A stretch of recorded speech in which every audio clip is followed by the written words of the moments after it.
The journey of Moses, from prince to prophet long before the rise of mighty empires, before Rome and its legions, a people known as the Hebrews wandered the lands of Mesopotamia and Canaan. They were a people of covenant, bound by their belief in one God, a faith passed down through the generations. Among them were Joseph and Moses, two of the most revered figures in history. Joseph, the dreamer, rose to power in Egypt as a Hebrew, a son of Jacob, Israel. His journey from slavery to authority in the Pharaoh's court is one of remarkable twists of fate, and through his wisdom, he helped save Egypt from famine.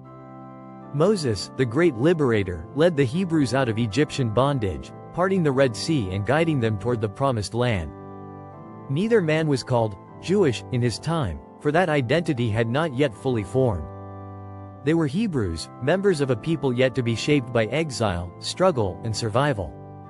As the years turned into centuries, the Hebrews settled in the land of Israel, dividing into 12 tribes.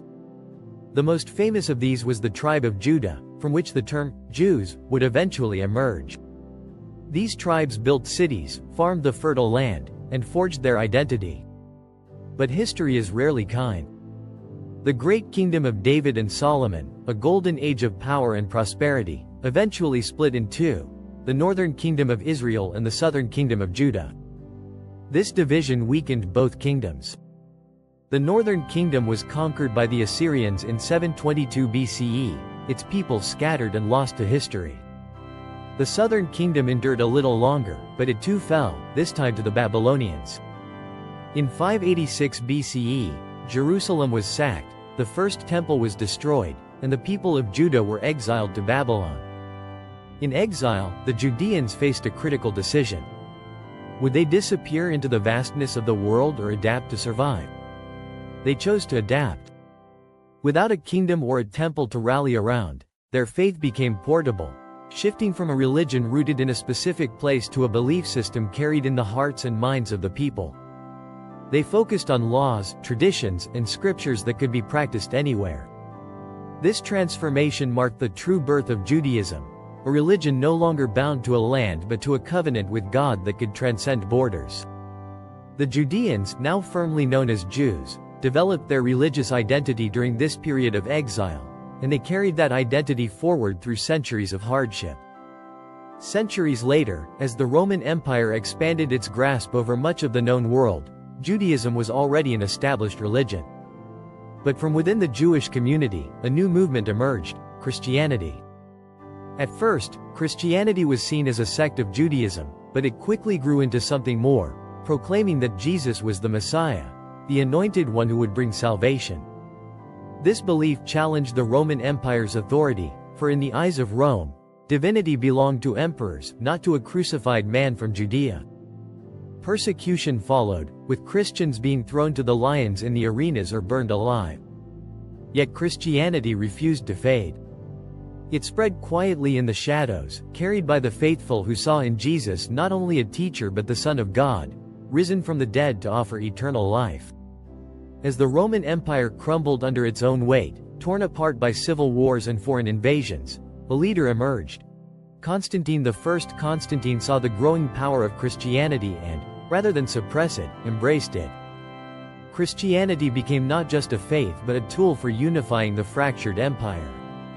In 313 AD, Constantine issued the Edict of Milan, granting religious tolerance to Christians, and by 380 AD, Theodosius I declared Christianity the official religion of the empire.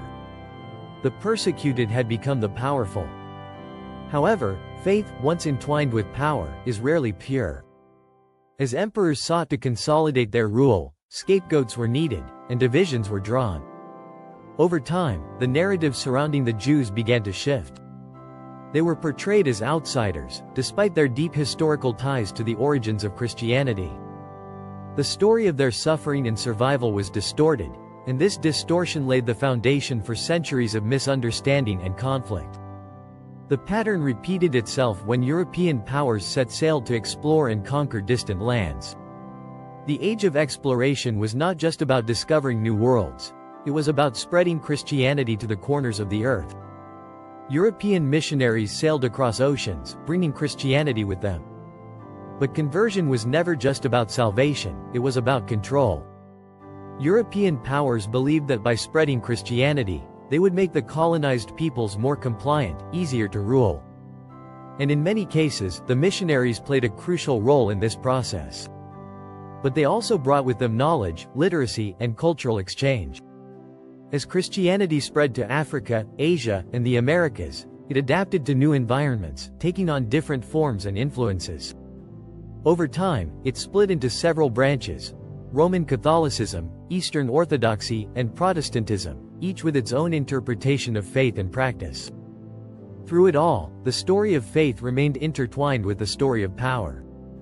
From the Hebrews to the Judeans, from Christianity's persecution to its rise as a global force, religion has always shaped and been shaped by those who wield authority.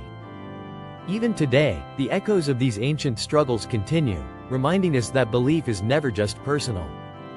It is a force that shapes civilizations. The legacy of Joseph and Moses, once Hebrews, became the story of Jews, Christians, and the countless others whose faith has shaped the world. Don't forget to like and subscribe for more amazing stories from World History Marathon.